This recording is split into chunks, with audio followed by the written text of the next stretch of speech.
Well, we've robbed all the Titans, stolen their black rock chunks from them that they were trying to protect from us. You can see that it is storming and firestorming simultaneously at the moment. It seems the Isle of Pagan is basically fucked overall. And you know what that means? It's time for us to leave. We're just gonna leave this place. We have this ethereal travel book, and I believe that if we read it while in the presence of these fine 5 ingredients,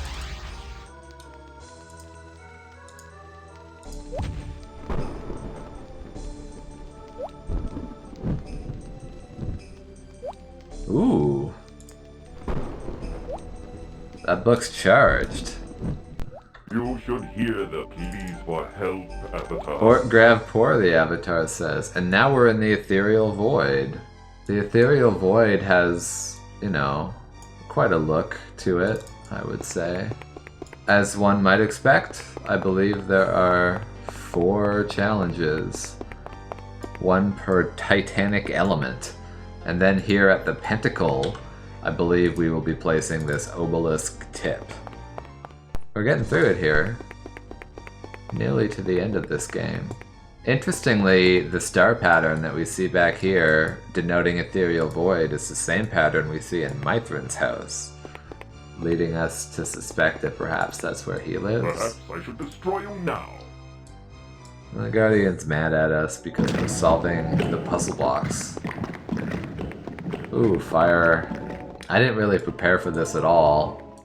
I think I probably have a couple charges of Endure Heat left. Ooh. Flame vents.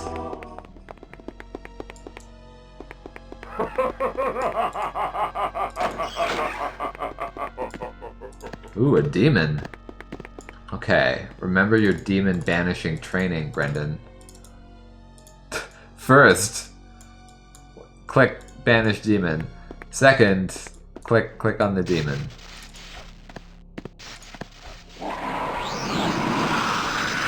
That's how it's done. What? I wonder which key unlocks that chest. Also, we might as well use one of our trap destruction scrolls. I don't know if the chest is trapped. Ah!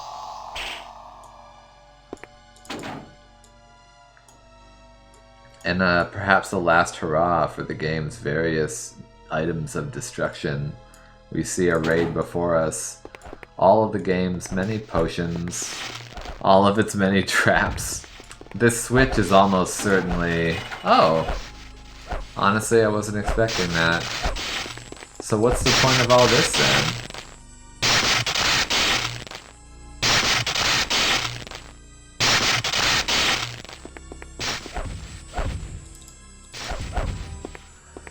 Oh, just a mountain of corpses, I suppose.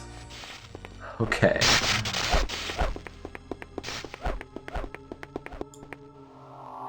Oh shit! Well, I'm glad I prepared this. Always have an extra Grant piece on you.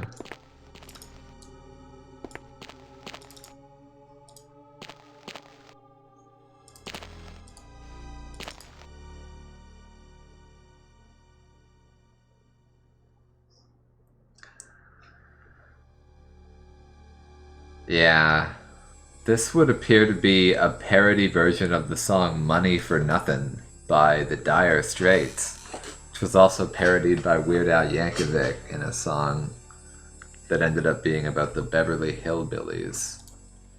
Oh, and now there's a Zombo. Okay.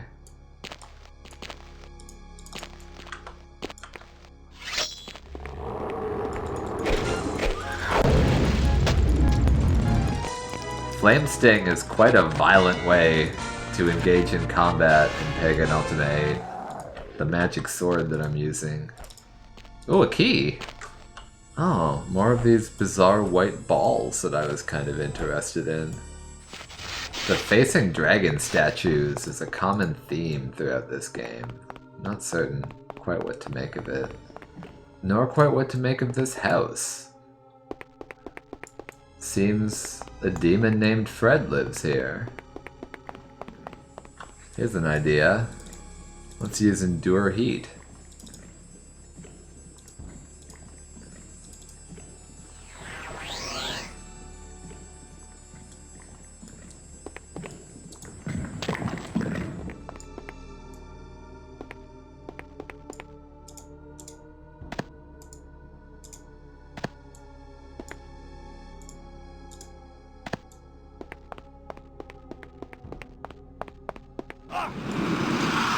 Well, we're on another sort of sadness island, and we can see kind of a, you know, a coda here for the game's austere graphical presentation.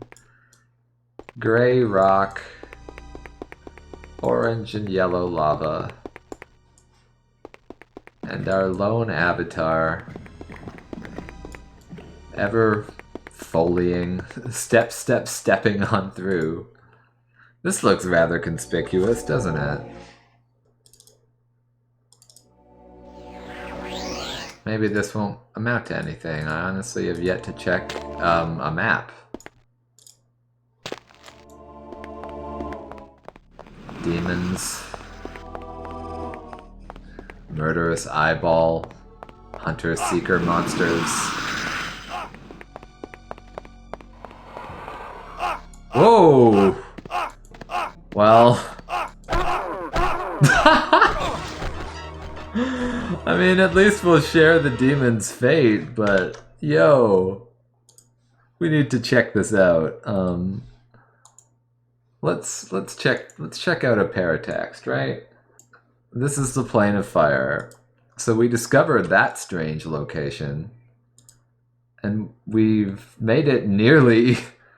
we fell through a hole right at the end, but we almost made it to whatever's in the jewelry box. And then we have to actually use Endure Heat and or these floating platforms over that away if we want. Oh, what's that up there? What's that up there? If we want to confront the Titan and sort of destroy him, which I believe is the main point of what we're doing here. I only have 3 uses of Endure Heat left to last me the rest of the game. I think that's going to be fine. I am curious what's in that jewelry box. But somewhere around here, gotta start saving the game again because holes in the floor might murder me for no reason. Isn't that Dark Souls? That feels very Dark Souls to me.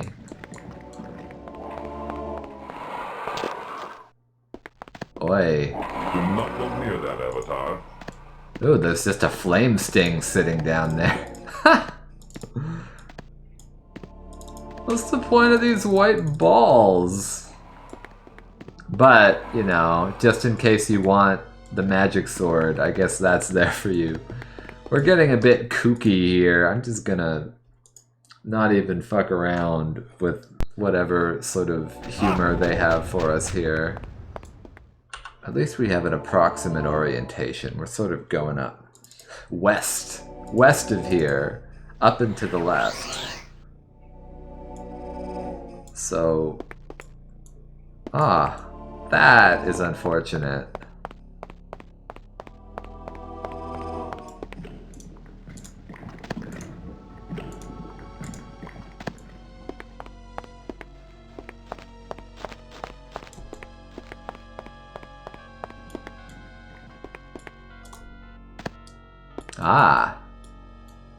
Now we're in the right place.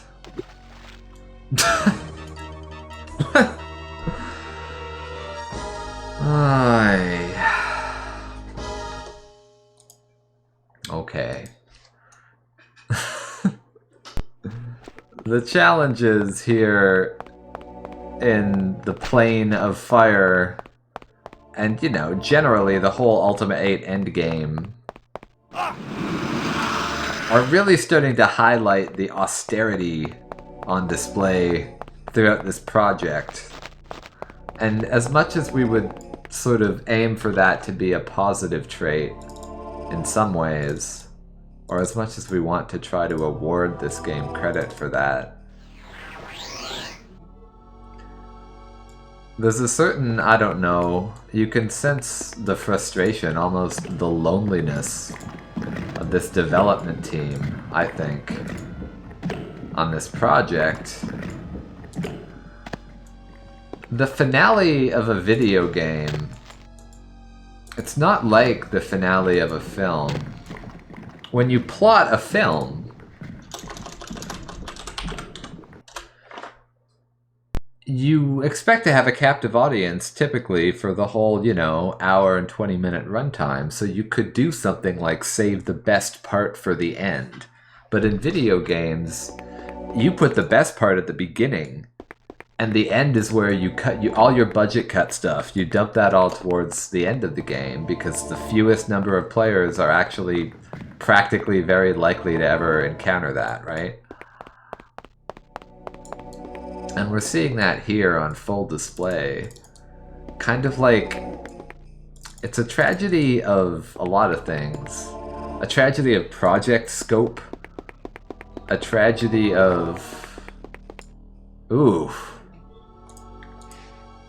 Dead children, I guess. Whatever's going on up here ain't that great. Is this our friend Pyros, the Lord of Fire?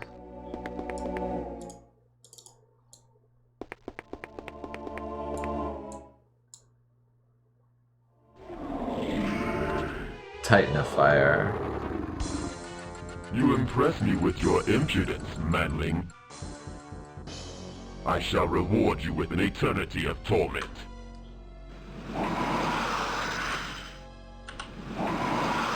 Oh boy. Oh boy. No! This is not possible! Double click item, click on Titan, and that's the end of that. The Tongue of Flame has been charged. We put it at its spot on the pinnacle. And on to the next one. We've entered the plane of Earth, having skipped you over the plane of air. Really wasn't that interesting. Ran along some slowly disappearing platforms. Double-clicked our thing, our black rock chunk. Double-clicked the air, single-clicked the air titan. That was that. And we find ourselves in yet another winding catacomb here in the plane of Earth. Another final hurrah for the stalagmites and mushrooms. All the little component pieces that make up really the canonical Ultima VIII experience, this underground experience. That's interesting. This thing says I should throw this rock into, I assume, some upcoming magma? Having consulted a paratext, I know that there's magma coming up. Would you like to see it? This is a map. It looks like this is where I am right now, and I don't want to continue along that path. Whereas some of these games spaces, like the upper catacombs, that's a pretty wonderful space. I would take the time to really explore and get to know it. But as we approach the end game here, this is the part where we sort of hold our nose and just kind of get ourselves through it, you know? Check that map. Fall so easily? Oh, I mean, what, you know, pitfalls is not the most... There's a certain patheticness, isn't there, to the Earth Titan's attempts to kind of stop us. Like, here's a little hole in the ground, you might fall into it. How do I cast this stone into this flame?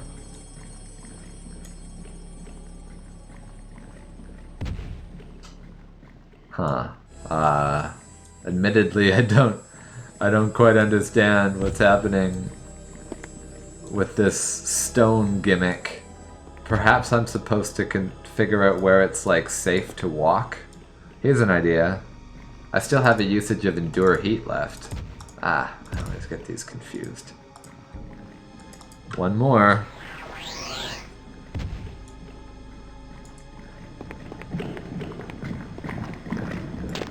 So, you know, whatever bullshit. I guess there's probably a hidden platform that I'm supposed to be walking on. But...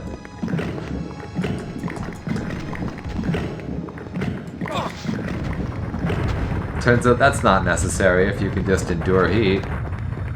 Okay, so we've cleared that challenge. It looks like we really don't want to get caught wandering around in there. So we want to go north and west.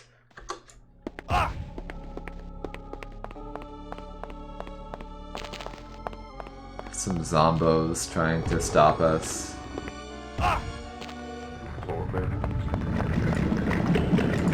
Oof. What a wild situation here.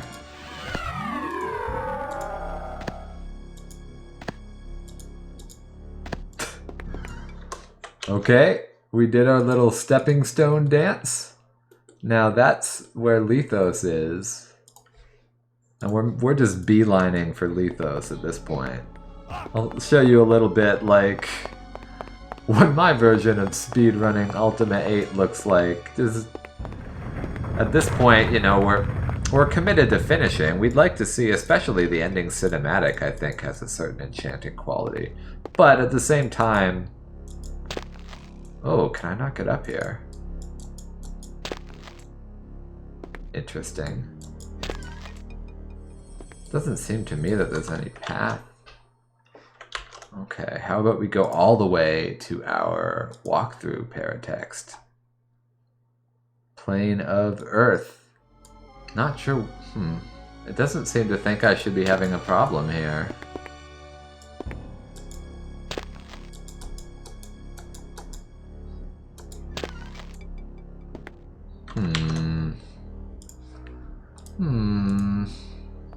I suppose I could try exploring the other way, but this... No, this is southwest. I truly don't know what is up with whatever the hell is going on here. I don't know what to do about it.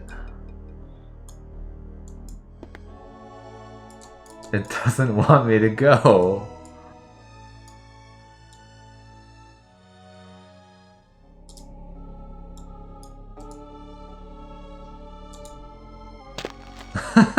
Like, I just don't know what to do.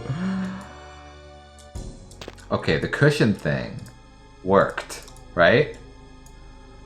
It was working, sort of. And maybe with, like, one of these potions as a stepping stone.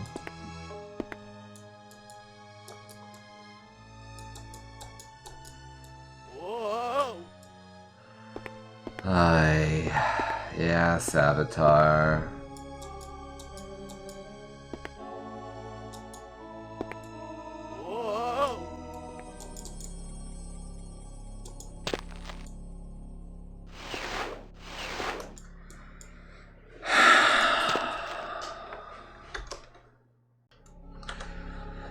Well, I got really frustrated for a while, and then I got depressed for a while. And then I caught my breath, and I thought about it carefully, and I realized it was probably because the under area allows you to walk too far in order to be able to jump upward. And indeed, once I perfectly matched exactly the right distance from that wall, I was able to simply climb up the ledge. This area lacks all the sort of world context and character of the Hall of the Mountain King, where Lethos actually resides. But here he is.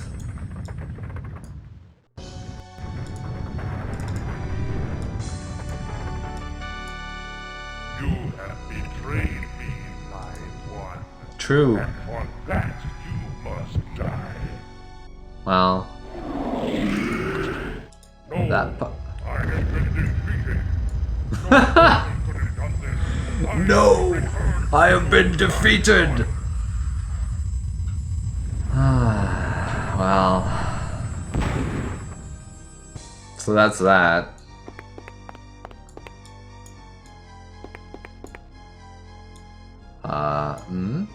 No.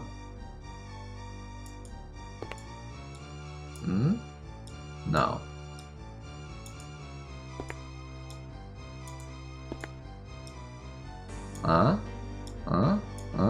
Okay. You want that little magic sparkle to let you know. Okay, the last one.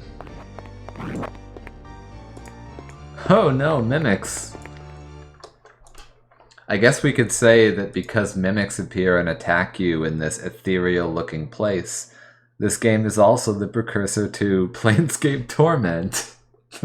You know, it ends in approximately the same way, right? Because we are on a mad quest to make it out of this game, we might as well just kind of check this out, right? Okay. We're doing a platforming level. We're trying to get up to there. Remember, if you're gonna do platforms, trick is save early and save often. I need you, my friend, to help keep me accountable to that advice. Otherwise, I might be here a long time. That's why you save early and save often with platforming levels in Pagan Ultime VIII. Because this is not Super Mario Brothers. This is fucking Dark Souls platforming. This is platforming that doesn't particularly understand why you even want to exist in the world you're trying to exist in. The denizens of Dark Souls are puzzled by your attempts to be there. And I think in the same way, these floating platforms, you know, it's about the same deal, right? I believe they planned to do an underwater city for this game, and a whole other magic system, right? A more in-depth sort of water magic. But, you know, cuts. Video games are interesting, right? Like, you don't just do the rule of 3, you gotta do the rule of, like, 4 or 6. 4 different magic systems, you know, 6 different character classes. 3 seems to never be enough. Games have this awful tendency towards maximalism.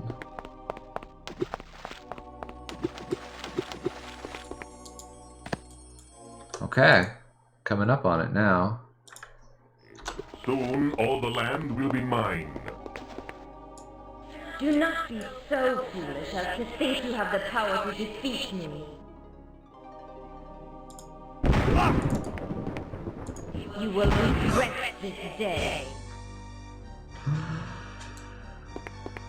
Hey. Okay. So you can see that all of these pieces have been charged. The final piece, the obelisk tip, has not been charged. There's no Titan with whom to charge it. Or is there? I don't know what I'm doing. The final Titan, the Titan of Ether, is you, the Avatar. And so in something like a triumph for this skeuomorphic pointing and clicking inventory system, the inventory boss fight, incidentally, they would reprise for the very end of the next game, Ultima IX, but I don't have time to go into that right now. If you take this and you click on yourself, check that out.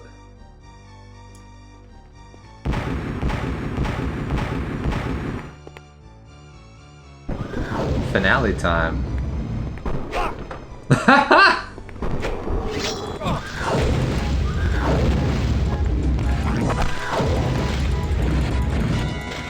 These mimics are raining on my fucking parade.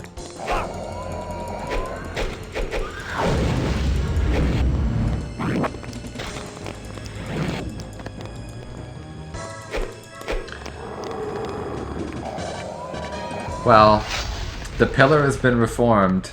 You saw some of it animating as we struggled against these mimics, but we touched it, and we're using it to traverse the ethereal void between dimensions. You can see there's the avatar doing his very determined walk with his sort of signature bulbous arm guards. That kind of early period 3D. In the game, they didn't make his helmet reflective because obviously they couldn't have had real-time reflections. Here in the FMV, his helmet reflects a little bit more.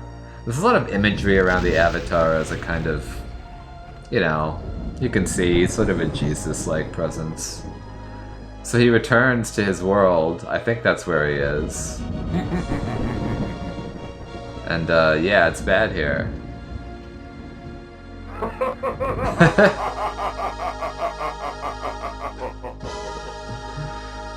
So like you get back to Britannia and yeah, shit's real fucked. This was meant, I think, to set up, you know, the final game in the series, but as I said, that's pain for another time. So Richard Garriott wasn't the main guy on this. It was Mike McShaffrey, a programmer, who also was the kind of director of this project.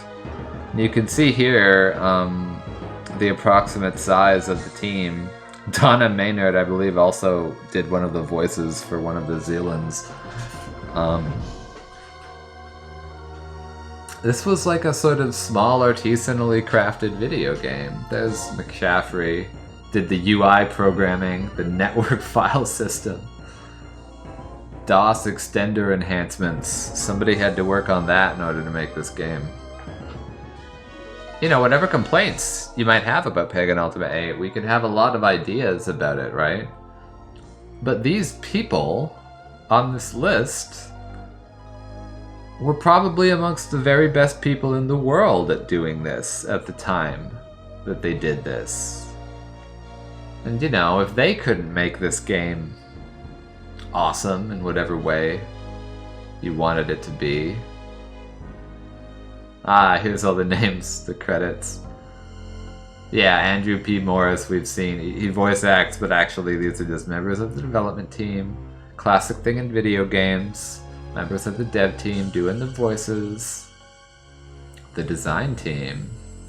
Oh, mappers! Mike McShaffrey designed the execution scene, and he wanted to have that credited. That's interesting. This is the last hurrah for this font that they built for Pagan Ultime VIII. Doesn't it look great? Here we can see it in its full glory as text only. Look at all those playtesters. 7 of them. I've never had 7 playtesters on a project in my career. I don't work at a scale. Every project I've ever worked on as a programmer has been at a much smaller scale than this game. And that's kind of a funny, it's almost an absurd thing to say in retrospect, right? Most industry work these days can happen on teams of hundreds. A last hurrah for the game's excellent musical score, which they can simply allow to run.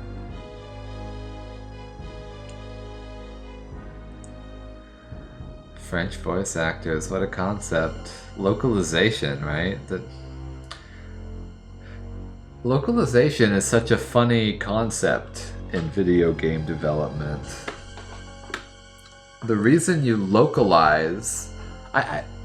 First off, okay, to like the regular human being level, of course localization is good. Everybody should be able to read things in their own language. Why not? More languages is good. But the problem with video games is that it's a business, and localization in a business context is more of a how much money are you going to make sort of affair. You wouldn't localize into a language if you didn't expect that that would have some associated financial return, right? In this game they pick languages like French, German, I assume that's based on market research around who was buying like PC, computer games, right? And now there's an extra journal option. Isn't that neat? There's also the quote section, which is a little bit of developer fun. With a bit of fun music, too. This is where there's evidence that, that people were having fun. People were having fun making this game, even if the final result might not have, been the sort of thing that you port forward to every new game console to keep making money. We could do a really great Ultima 3. Yeah, man, I feel that. I feel that quote so hard. The team was ordered to make an Ultima 8. They could have done a great Ultima 3.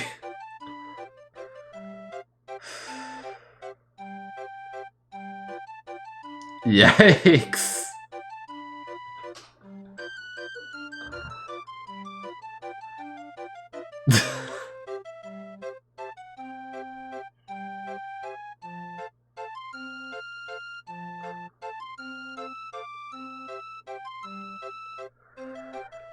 Oh dear. The never again thing. Never gonna crunch like they did to make U7 again. There's quite a lot of casual misogyny in here. In retrospect, as a child, of course, I wasn't so woke. Oh, a cancer joke. Interesting. Yeah, I've been there, Mr. Mike. Fuck the budget, Richard says. Well... Geez, some of the, yeah, Richard Gary, it could have been the next David Koresh, that's true. This is Pagan, there are no happy people. I mean, honestly, apologies to Mel from Hell. I'm sure she probably had a good time working at this company, but there's probably some stuff you didn't really need to have to deal with. Right?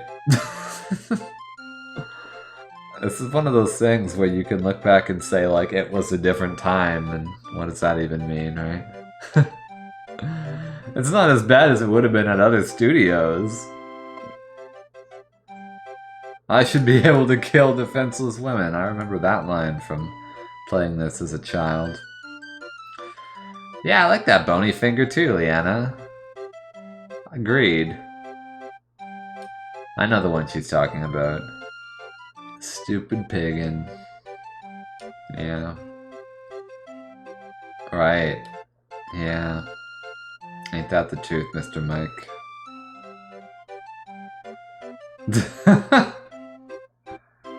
Well, there's a bit of camaraderie between the indies of the day. Well, I guess you wouldn't call Origin indie, although maybe you would. I don't even know how that works anymore.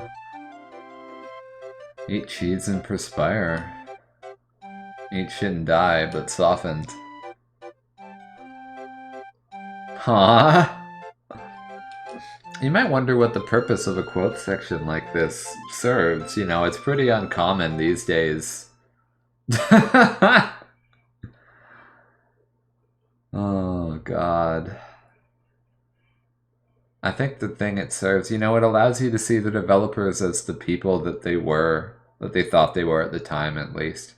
It's so common in the video game industry to try to perform like deletion or like erasure on the faces of everyone manufacturing this, and Origin was one of those more indie-minded ones back in the day. I think they were receptive to the idea that you should allow creative workers to be creative like people up front and center, not just working back of house on whatever obscure software thing. Well, my friend, I've completed Pagan Ultima VIII for the first time in many years, I want to say.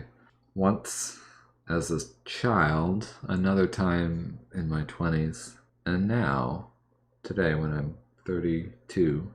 I think when this game was at its best, when we're watching the execution on the docks, or we're joining the necromancers and we're watching that execution happen, or when we're meeting Lethos, the Grave Lord Lethos, for the first time.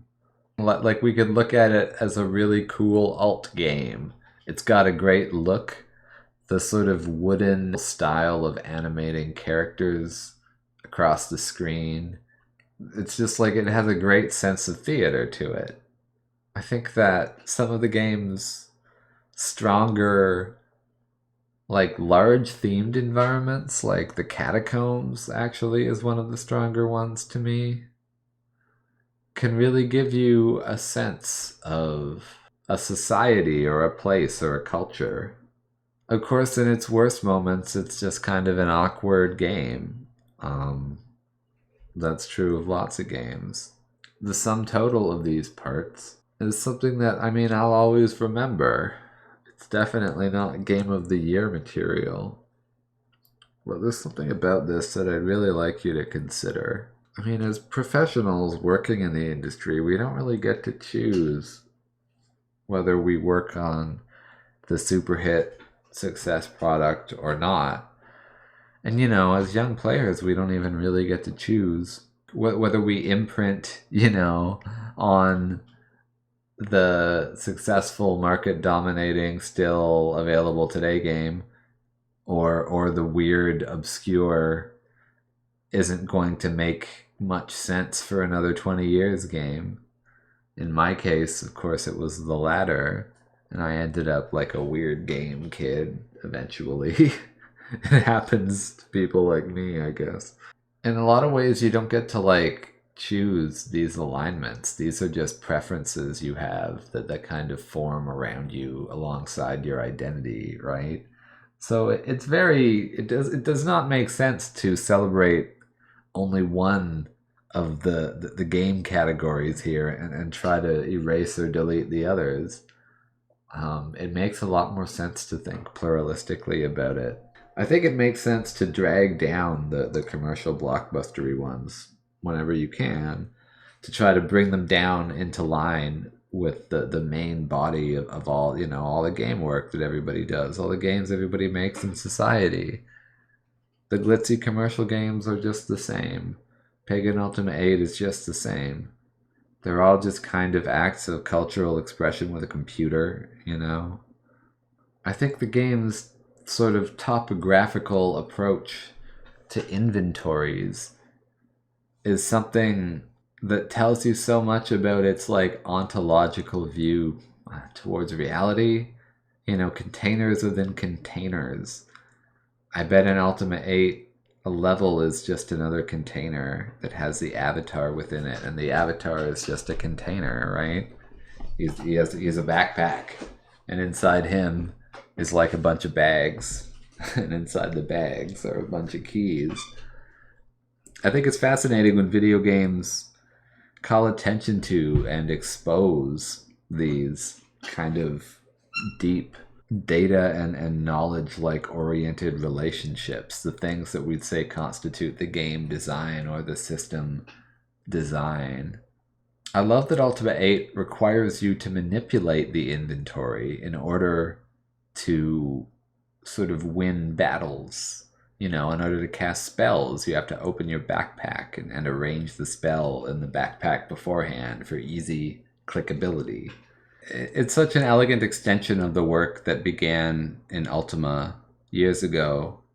I think back to the early Ultima games where you would have to prepare spells before casting them, and you do it just in a menu with a couple of text inputs. But it was important to prepare it beforehand. That made it feel like the kind of magic that creator wanted to have in his fictional world. And Ultima 8 preserves that tradition beautifully by getting you to mix all these ingredients and create all these spells. The conversation about whether that's good is a useless conversation relative to like whether it's just in keeping with the traditions of the Ultima series. Like, not that that's good or bad or right or wrong. It's just more interesting to look at whether it adheres to or diverges from the traditions of the Ultima series. That's way more cool to talk about than whether this is like a product that meets my fucking consumer expectations, or whatever you want to say. I guess I just mean to say that this game interprets Ultima interestingly, and I commend it for the way it does those things. I think it interprets the market's expectations of it remarkably sort of poorly, and I commend it for that as well. Don't make a product that people want. That's boring. I commend it for making the kind of product that was possible to be made at that time, before you had graphics cards, and before the community had together figured out how to make 3D graphics work efficiently. They didn't have the option of waiting for OpenGL to come out and get finished. They just had to ship the game. And so they worked with what they had, and they expressed themselves interestingly. And the game that was possible for them to make was Pagan Ultime VIII. And I think that's something that's worth celebrating. You know what I mean? I still like Pagan Ultime VIII. But it's not good. It's such a ugly conversation that we invite to just come sort of stampeding into the room the moment we start speaking in terms of good or not. I suppose we can begin this conversation. We can end our conversation about Pagan Ultime VIII the same way we began it, by describing the many ways in which it objectively sort of failed. You know, there are many sets of expectations that were floating around out in the world at that time, which it did not meet. It was inevitable.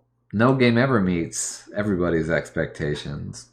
The games that tend to enter our commercially dominated canon are those which meet most people's expectations. Games like, you know, Super Mario Brothers 1 and 3, and World, and 64. These games are very good at meeting many people's expectations, and the reason they do it is because that's the direct sales model for video games, right? Most of the people who are paying $80 have like a strongly defined set of expectations about where that $80 is going. If somebody paid $80 for a video game in the year 2020 and you gave them Pagan Ultime VIII, I think that the result would be some kind of violence, right? In like the Zizekian sense of the word. I'm sorry to make you hear me say that out loud. But like, all I mean by it is something like, you know, when if you buy, if you think you're getting one thing and you get something else, it can feel like a violation to you, a consumer, right? And in video games, there's a lot that goes into marketing that deliberately sort of shapes these. You know, a game like any popular video game, although they will say things like, we're all friends here, we're all friendly indies, we're all just trying to make video games better, and there's enough room in the market for everyone, blah, blah, blah. But the fact remains that every advertisement for a video game is essentially an enticement for you to stop looking at everything else and start looking at the thing that they're advertising, right? And that is kind of an act of hostility in the end. And so the process of advertising and promoting our kind of narrowly defined commercially successful, it's like the little commercial band within video gamedom, or the little successful band within the wide swath of people trying to sell shit. The people paying that $80 for that kind of game have been acted upon by so many marketing storms that their expectations are shaped very sharply. there are things that they really feel that they want, you could tell me that they're right to want them, or that they're always right just by virtue of being the customer or whatever. I don't really care. Value for money is such a strange thing at the end of the day, right? Like, I guess I would agree with you that you shouldn't just serve Pagan Ultime VIII to somebody and say, well, this is a video game. This is equally as worth your examination as, I don't know, God of War, that recent one, for example. I think generally most commentators and players within video game world would kind of want to disagree with me about that and say, well, no, the God of War, that newer remake one, is better. That's why it's hard to talk about things like better. Like, what do you mean by better? Sometimes you can defend the presence of a cult game by virtue of calling it like so bad it's good. The rhetoric of the accidental cult classic, like that movie The Room. That's one way that you would find games like, I don't know, Heavy Rain. Games that are so bad they're good. That's a rhetoric you could use to try to sell people on the value of an artifact like Quantic Dream's Heavy Rain. You can't quite use that rhetoric to sell Pagan Ultime VIII because I think most people would disagree that it has the kind of raunchiness associated with, like Night Trap might be another example of a video game that you could apply the so bad it's good rhetoric to with ease. Night Trap was an early FMV, full motion video game. It was kind of a goofy story about vampires eating like sorority women, I think. Ultima 8 is too much triangulated within the existing rhetorics of the role-playing game to kind of register on any sort of so bad it's good scale, right? Like, it does to a fairly significant extent deliver a lot of what the expectations framed around it kind of wanted. So it doesn't make it to being like The Room. It doesn't catch people's attention because of its, divergence from expectation. I guess that's what you would typically like. So bad it's good, I think, is sort of an insulting and unhelpful way to think about anything. I think you shouldn't call a movie like The Room bad. You shouldn't call any movie bad. You shouldn't call them good. You shouldn't call them so bad they're good or so good they're bad. None of that stuff is particularly useful to us, right? We know this.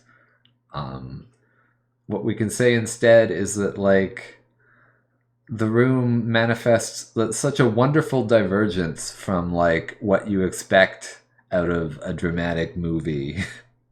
There's this irony almost in every moment of it, right? It's so thick with it that it makes people howl with laughter a lot of the time.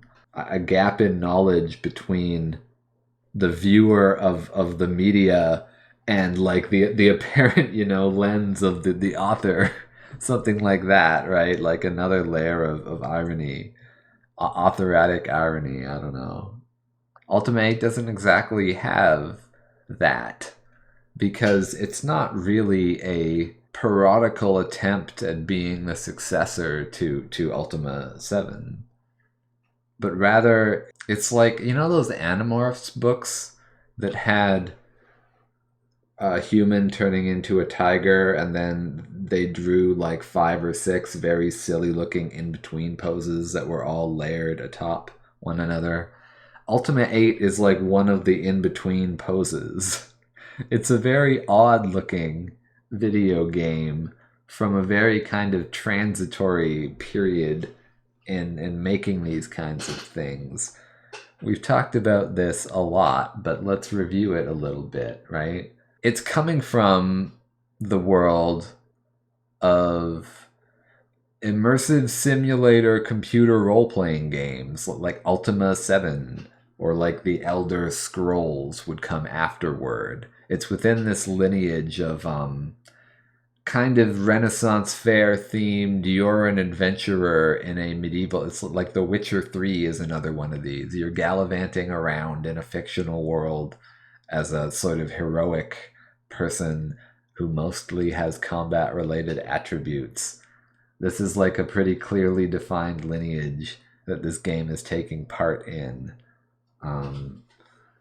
That lineage includes a lot. It includes things like the Bard's Tale and all of these kind of dungeon crawling games, which Ultima historically included. There were 7 Ultima games before this game came out. You can sort of chart the genesis of glitzy computer role-playing games just by looking at the numbered Ultimas. It's like kind of a fossil record of the sophistication that businesses were employing trying to deliver tabletop role-playing experiences on your computer console.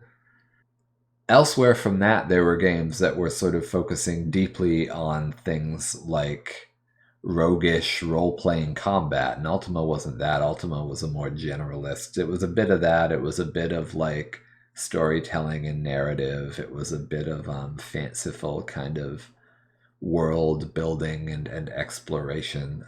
And on top of that, it's kind of goofy Star Trek like scripts about moral philosophy that were, I think, pretty. I say goofy. I don't mean it as an insult. I mean it in an endearing way, like Star Trek. Ultima's doing all of that shit, right? But as computers exit the sort of lower possibilities world of 1980s terminal stuff, and they start to enter the frightening graphics accelerated, fast memory, fast disk read, large storage medium context of like modern video games, Xbox and onward, 3D video games, all of that shit. As that happens, I think like the consensus around how to make these computer role-playing tabletop things just like fractures amazingly in a kind of kaleidoscopic way, because Ultima 8 in a lot of ways is not a good example of a forerunner to the Elder Scrolls. Ultima 7 is, but Ultima 8 is a great example of a forerunner to Dark Souls, kind of confusingly. It's a good example of a forerunner to Thief, the Dark Project. That's kind of a weird one. It's a forerunner to the MMO game Ultima Online. It's just visually very similar, and a lot of the same design vernaculars and kind of navigation and inventory paradigms just sort of transfer from one to the other in a way that you can't really deny, right? So like it's involved in the genesis of the massively multiplayer game, even though it doesn't really have any networking code in it to my knowledge. The world of video games is like changing catastrophically during the 1990s and sort of continues to after that. And it's amazing that the game it was trying to become, or that, no, I don't mean to say that. The game that consumers might naively have been led to expect, judging by the previous 7 in the Ultima sequence, a kind of like Ultima 7 but more, like basically picture the Elder Scrolls Morrowind, right? It was not possible to make that yet. It just wasn't possible to make that yet. There was a need to move towards that. The computing horsepower that permitted like this Ultima 8 level of graphics fairly sophisticated. Like if you compare Ultima 8 to Ultima 4, we're talking about almost 3D models rendered into 2D, cut into some animations. Like almost 3D graphics. We're pretty much there by Ultima 8. And we're just a couple years away, right? The paradigm of 3D is going to lay waste to every development team that was ever able to successfully ship video game products prior to the 3D era. None of those teams are going to be kind of big enough to produce the number of assets needed. They're probably going to be a little bit too kind of exploratory and indie and fuck the budgety to make any kind of like 50, 60, 70, 200 person project pencil at all. That's going to become a problem. There's going to all of these problems are going to mount that are going to kind of render these previous game design practices extinct. They're already happening in Ultima 8, right? A lot of the design practice that had made this studio one of the most celebrated within the whole medium. Those practices were just not going to work at the scale needed to produce the Elder Scrolls Morrowind. They didn't yet realize it, and they kind of had no way of knowing. They were working on what would be their crowning achievement, the final trilogy in the Ultima trilogy of trilogies, 7, 8, and 9. They'd done 7. There was always the potential for 8 and 9 to be transcendent achievements, particularly after EA comes in to give them all this money. They get acquired by the big corp, and before that turns bad, there's always a chance that it could be good. So at some point, there's some shining dream of the Ultima series kind of continuing its previous course of glory. And that's not going to happen. The computer technology is just going to change too fast. That the kind of root structure business system going on at Origin just isn't. That crop is gonna, like, that plant's gonna die because the climate around it is just changing too fast. Do you know what I mean? There's really no way to save Origin systems, and one way to look at that is microprocessors were just getting too fast too quickly to save Origin systems. It's kind of an odd point of view. I wouldn't claim it's 100% true, but think of it that way, just experimentally for a moment, right? As they said in the notes section, this team probably would have made a great Ultima 3. They could have made the coolest Ultima 3 that ever Ultima 3'd, but they weren't going to make the Elder Scrolls Morrowind. They needed other things. And in some ways, they just needed a bit of time to escape from the DOS era. And time wasn't something they had. I mean, a game studio is a sort of woolly mammoth.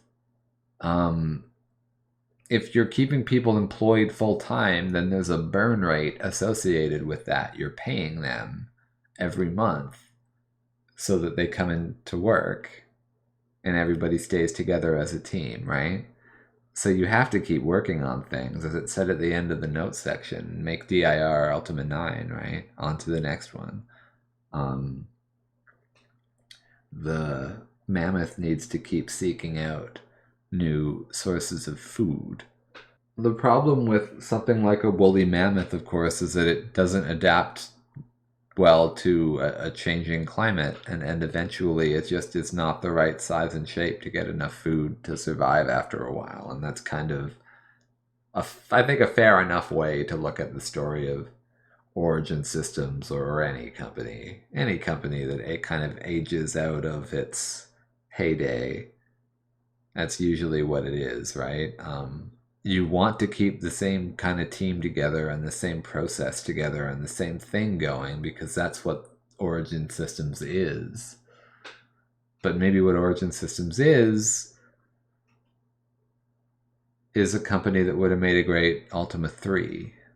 And they made a costly Ultima 7. Ultima 7 was their swan song, I guess you might say.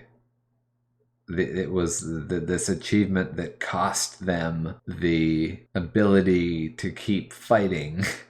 Do you know what I mean? I don't mean that it was a disaster and it broke them. It wasn't their Waterloo. I don't know. But it was the game that cost them too much. Like, there was that quote from Richard Garriott in the quote section about how, like, I won't burn people like I did on Ultima 7 again. I never want to do that again. Ultima 7 was the game where they permitted their ambition to overrun their kind of natural creative process, right? They abused their process in order to meet a grander ambition than it could really accommodate. And it was at, I assume, great personal cost to everybody. In Ultima 8, it seems they didn't really do the same degree or effectiveness of that. It seemed perhaps they were trying to learn some lessons from the Ultima 7 project in terms of not burning people that way. Probably they were trying to really scope it down. That was, I think, what happens we can see in Ultima 8 is that it's not an Elder Scrolls, but a Dark Souls. It's a scoped down computer role-playing game. So scoped down that gamers wouldn't recognize its shape until, more and more people made that kind of game, and eventually it became like, oh, that's a bit like it's a bit like a From Software game. You have stats, but the stats are wonky and don't really work, and like there's like 7 weapons and only one of them's any good. This is a familiar kind of game. It always was, but certainly today it's a familiar and beloved and popular kind of game. In the Ultima 8 era, it just kind of had yet to fully exist, right? This was one of the first one of them that we can find with some of the same gameforms in it, I guess you would say. The first one out of the gate, the one that kind of stumbles and meets everybody's expectations oddly, leaves everybody saying, what the fuck is this shit? There's a tendency to discard those works, leave them in the past, and try to just walk away from them, the ones that didn't succeed. Do you know what I mean? Like, we'll port Mario 3 to every new platform, and we'll sell it for $80 sometimes, an old game like that. There's an idea that you couldn't sell Ultima 8 for premium dollar on account of it being crude by today's standards. But an old masterpiece, like Final Fantasy IV or something like that, you could probably sell it for lots of money, right? There's this attitude that those ones have value, but other ones don't. And the argument about value is just this boring extension of the argument about goodness. But the argument about goodness is just this boring extension of like the market dictating what's right, The games that just kind of sell a lot and not in some way like E.T. where people regret buying it, right? The games with the highest number of happy customers are the ones that are going to kind of enter whatever market-driven, commercial-driven canon we kind of have. And that tends to bury or erase some of these more like missing link games like Ultima 8. Kind of buries them. We know from the industry side there's an attitude against preservation. Nintendo just fucking sues people when they try to emulate old Nintendo games.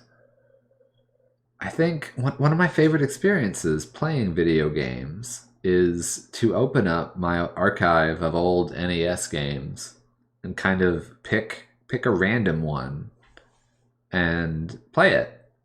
And play it for a few minutes, see how it is. Maybe I get into it, maybe I don't.